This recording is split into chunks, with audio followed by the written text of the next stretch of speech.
Welcome back to another Epidose of these crazy people that just eat meat and can't stop talking about it. Today, Justin and I are doing another short ribs. And what's today's topic there? I like snakes. Yes, today's topic is about heat and sun tolerance on the carnivore diet. This is an interesting thing that's not really talked about. It does come up from time to time, but when you hear a lot of people that have been carnivore for a while, generally a year or longer, but sometimes a shorter period of time, they notice that the summer heat just isn't as bothersome. They're not sweating to death as much. They seem to just be able to tolerate heat overall better. Usually people start to kind of tap out on outdoor activities, anything above 95, which we're not recommending to go out in the blazing heat just for fun. Obviously, pay attention if you're having any signs of, heat exhaustion or heat stroke. But we notice that we can just kind of be out in the sun, out in natural heat longer than before. So like for me, for instance, those that have been following the channel, thank you again. Always remember to make sure that subscribe button and the like button. Thank you very much. And leave us comments. Let us know if you've noticed any difference in how well you tolerate the sun or the heat or the cold for that matter. Because I like to hear some feedback from people on these topics. Definitely. Thank you. You'll know that, I primarily came to carnivore through having migraines, and those with migraines usually can't tolerate heat at all. Usually gives you a headache being out in the sun, too much sun exposure. It's just kind of overstimulating and you feel like you get dehydrated easily. It's a whole thing. And now, yeah, I can go out when it's rather warm and really not be bothered. I mean, yeah, I'm still wearing, a tank top or a t-shirt and shorts. Yes, I'm here in the apartment, and yes, the air conditioner is running, but it's set to 78, and that seems to be comfortable with just the ceiling fan on. That's really not bad. Not really breaking a sweat or anything. I feel like I could work out at 78. And I know no one really considers 78 uncomfortable, but there are some people, that like 65 is like comfortable for them. They start to sweat or start to have a hard time when it's in even the high 70s, and so not just temperature exposure. So I think it's something to do with the actual ability to regulate your temperature, right? Because it's not so much the environment hasn't changed, I've changed, right? So there's something biological in me that is different, that I can tolerate heat a lot better. And the second topic, which is related, is sun exposure. We seem to be able to be out in the sun longer and not really get burned, not to a crisp. So I moved from Southern California to Springfield, Missouri, and in California, I was able to be out in the sun all I want, and I don't even remember really getting red. Now out here, and the reason could be that there's no pollution out here, and so I'm getting just direct sunlight actually, and I get red, but it hasn't been to a place where I was burned. Like I think I spent like 2 hours at the pool one day. No sunscreen, mind you. I don't wear sunscreen. I'm not a big fan of it. I hate feeling slimy. Never been a fan of sunscreen. So I've always just let myself just burn. And I was out there for a good 2 hours. And when I went to go take a shower after, swimming around and stuff, I was red. Not like beet red, but I was pretty red. And I expected to burn because usually, when you're sunburned and you go to take a shower, it burns, right? The shower burns. The shower didn't burn. Now, I will say later on for the next couple of weeks, I did peel, but it wasn't like, but there was never any pain. Like it went straight from redness to peeling, and it seemed fine. I never had any pain. I don't remember any pain at all. Whereas before, felt like I was scorched, and there would be quite a bit of pain.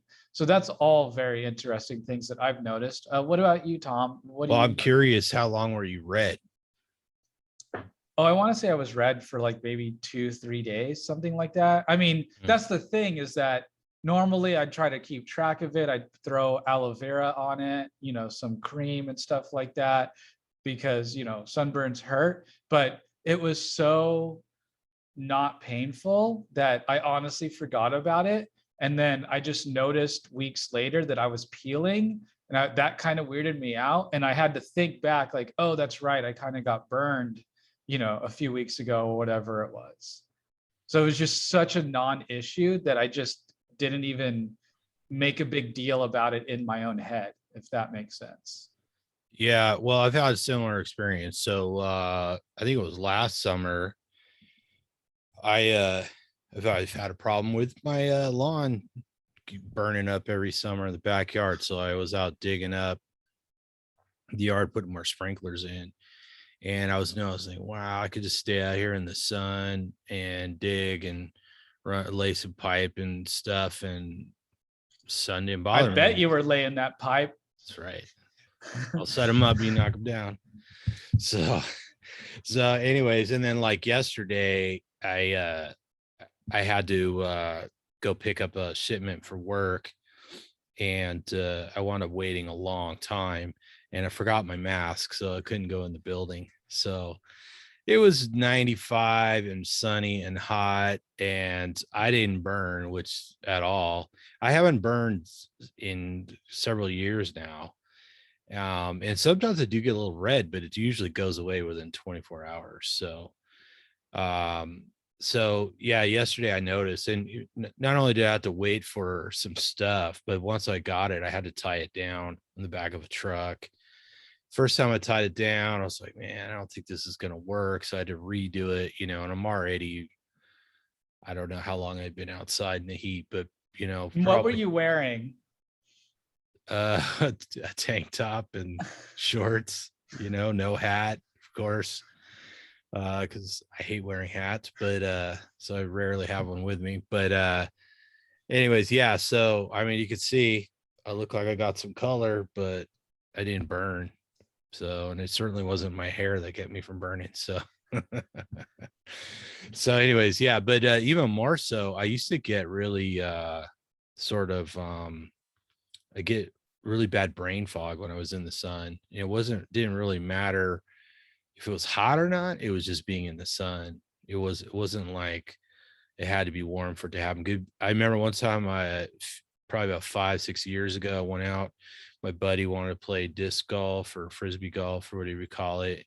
And it was the morning, it was nice, it was cool out, and we were playing, and I could feel it coming. It's like you get this brain fog, feel good. Sometimes I even get kind of queasy and lethargic, and God, it's been a number of years, but one of my old jobs, I used to fill in when they were shorthanded surveying, and that was the worst because you were always standing in the sun. We didn't have those nice little Caltrans umbrella setups like you see those guys have that do it all the time. So yeah, it would get really hard to think and stay on task and stuff like that because there's something about the sun exposure, that would just, you didn't feel good, your brain is foggy, and you can't concentrate very well. And I don't have that anymore. So, and I don't know what could it be other than the change in diet. And of course we hear this from a lot of people. A lot of people say, oh yeah, I go out in the sun, I don't put sunscreen on. And of course I wasn't wearing any sunscreen yesterday at all. I mean, if you look at the sunscreen, you look at all the chemicals in there, there's some good reasons to be skeptical about the safety of those products. So anyways, yeah, I don't want to wear sunscreen either. So it's nice to be able to go out in the sun and not get burned and not feel foggy and queasy and all that other stuff. So yeah, I think a lot of people notice that. So, and I know Tucker Goodrich made some good arguments that it's getting away from the vet plant oils.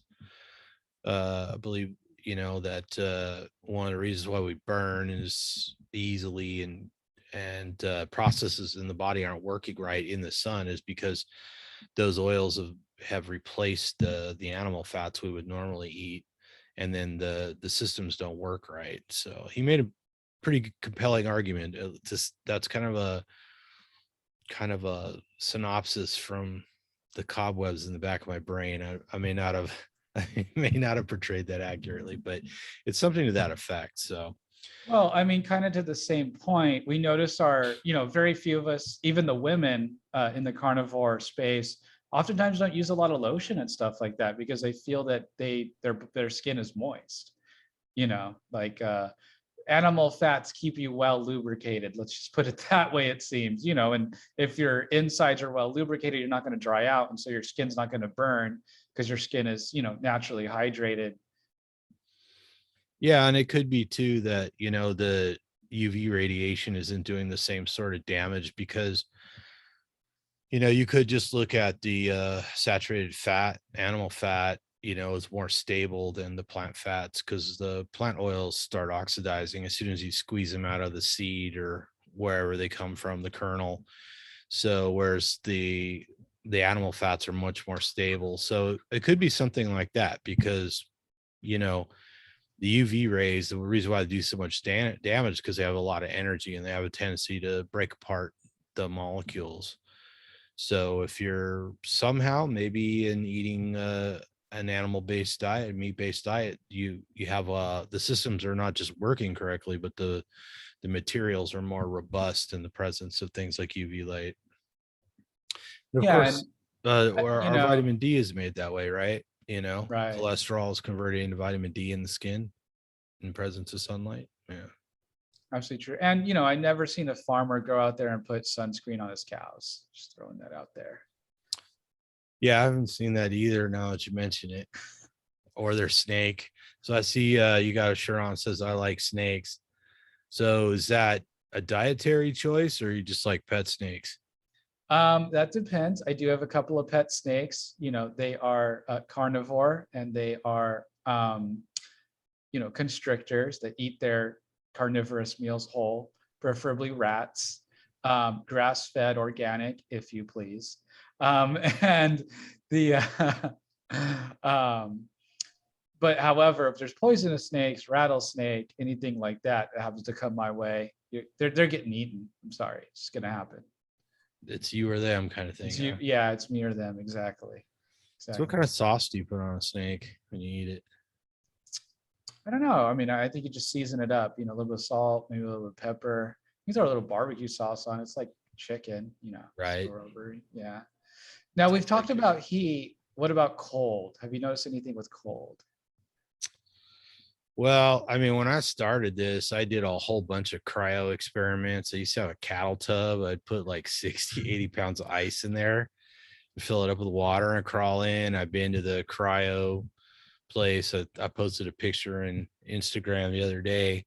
It's like minus 240 degrees or whatever in there. I've always been pretty cold resistant myself. And I noticed that I did that for a while and then I just couldn't seem to make myself shiver, which was kind of what I was trying to do. And I was like, man, I could sit in that cattle tub full of ice for an hour and never shiver. My toes would get real tender, like if you bump a toe, it hurt like mad because when they're that cold. Sometimes your fingers too, you just barely bump it, and it's like But I don't know. I've always been very cold tolerant. I don't know.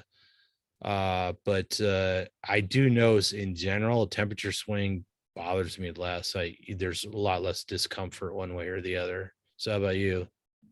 Yeah, I think I've definitely my cold tolerance has always been better than my heat tolerance, but we'll see. So now in a different climate where I'm going to experience real cold, possibly close to zero, if not a little below zero. So that'll be interesting. So you gonna be cavemanning around barefoot and shorts and a t-shirt in the dead of winter in Missouri? I'll be doing Wim Hof. I'll be, Wim Hof jumping thing? on the pool at the apartment, 6 a.m. first thing in the morning, 0 degrees. Here we go. Right. Don't forget to videotape that. Right, right. Great content. Awesome.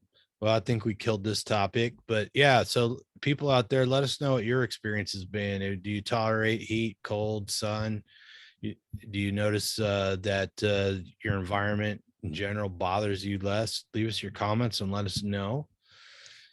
And And I just want to add in, I know we're wrapping it up, but one more point. But if any of us remember being kids, you could run outside all day and not be bugged by it, right? And people oftentimes, it's very much one of those things that people oftentimes attribute, oh, it's just because you're getting old. Oh, just because you're getting older, right? That, oh, you're gonna, you know, older people tend to be more heat sensitive or cold sensitive, right? And it might have to do with circulation issues, diabetes, what have you, which again comes back to diet.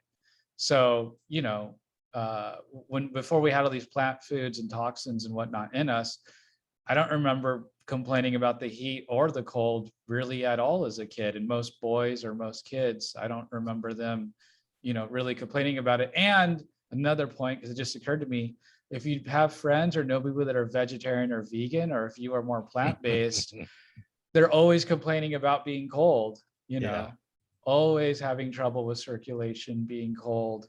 You know, I know, yeah, from first, well, not firsthand, but secondhand, and talking to vegetarians that I know now, you know, always talking about being cold. Right. Yeah. And there's could be a number of reasons for that. I mean, one, you know, when you're plant-based and if you're not eating a bunch of junk food, it can be hard to get enough calories in because a lot of that food you put in your mouth goes right through you. You know, you don't necessarily get to absorb it all. And then if you're eating carbohydrates all the time, your insulin's going up, and a lot of those carbohydrates are getting converted into energy that's locked away in the cells and not necessarily getting used, right?